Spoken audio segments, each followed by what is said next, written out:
Per tercer any, l'Ajuntament de Premià de Dalt es farà càrrec de les despeses de material en les seves escoles públiques, Santana i Maria Manent, i en l'Institut Valerià Pujol. La iniciativa porta el nom de Roda Llibres i és única en tot el Maresme, ja que beneficia a més de 1.000 famílies en tot el municipi amb l'objectiu d'ajudar a pagar el material escolar.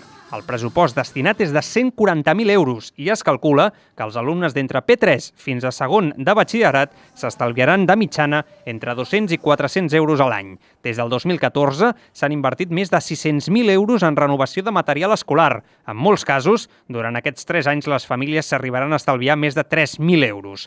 Segons l'alcalde de Premià de Dalt, en Josep Triador, aquesta iniciativa també suposa un increment de vendes en els comerços locals del poble, ja que els ciutadans poden destinar els diners que reservaven pels llibres en altres compres. De cara al 2017-2018, el pressupost augmentarà fins a 161.000 euros, donat que durant aquell curs s'incorporarà una tercera línia d'alumnes de primer d'ESO, el qual implicarà més estudiants per curs.